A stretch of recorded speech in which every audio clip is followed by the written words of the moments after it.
तर पुढची बातमी सुद्धा पुण्यातून आहे। पुण्याच्या जुन्नरमध्ये नात्याला काळीमा फासणारी घटना समोर आली आहे। पोटच्या मुलानं आपले वडील आणि भाऊ अशा दोघांना दगडानं ठेचून मारलंय।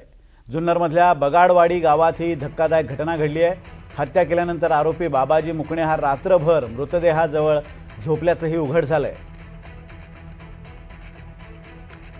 पारगाव तर्फे मड येथील बगाडेवाडी या ठिकाणी जयराम महादू मुकणे वय 65 व त्यांचा मुलगा राजू जयराम मुकणे वय 30 त्यांचाच मुलगा नामे बाबाजी जयराम मुकणे वय 32 याने घरगुती वादावरून झालेल्या वादामध्ये चोपणीने त्यांच्या डोक्यात मारहाण करून तसेच त्यांच्या मोठा दगड उचलून त्यांच्या डोक्यामध्ये मारहाण करून दोघांचाही खून केलेला आहे।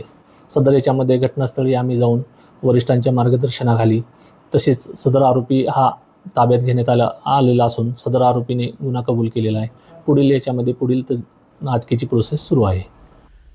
आणि या संदर्भात बोलण्यासाठी आपले प्रतिनिधी अविनाश पवार आपल्या सोबत आहेत। अविनाश, सगळा प्रकार अतिशय धक्कादायक आहे। नेमकं कारण काय होतं, तत्कालीन कारण काय ठरलं आणि काही वाद होते का? आपण जर पाहिलं तर विनोदजी, हा जो परिसर आहे जुन्नरच्या पश्चिम भागातला आहे, हे आदिवासी कुटुंब आहे। हे मुकणे जे म्हणजे पिता पुत्र होते, त्यांचा काहीतरी वाद झाला।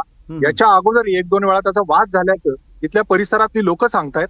आणि रात्री त्याच्यानंतर हा जो सगळा प्रकार घडला, त्याच्यामध्ये ज्या पद्धतीने हा खून झालेला आहे, त्या सगळ्या याच्यामध्ये आपल्या एक लक्षात येत आहे की तिथे काहीतरी जो काही एक वसुली वाद होता, त्याच्यावरून हा सगळा प्रकार घडल्याचं लक्षात येत आहे।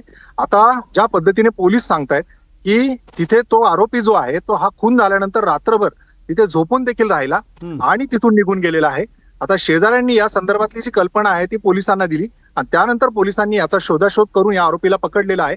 मात्र अत्यंत धक्कादायक असा या घटनाक्रम आहे आणि आरोपीने ज्या थंडपणे खून केलाय, खरंच ही विचार करायला लावणारी गोष्ट आहे। गेल्या काही दिवसांपासून पुण्याच्या काही भागामध्ये सातत्याने अशा पद्धतीने घटना घडतायत आणि त्यावर कायदा आणि सुव्यवस्था आहे का असा प्रश्न पडावा, अशी सगळी परिस्थिती निर्माण होते। विनोदजी, अगदी धन्यवाद अविनाश, दिलेल्या अपडेट्स बद्दल। आपण बघतो अतिशय धक्कादायक असा हा सगळा प्रकार आहे आणि आता या प्रकरणात तपास केला जातोय। पुढे या प्रकरणातून काय माहिती येते ते पाहणं महत्त्वाचं असेल।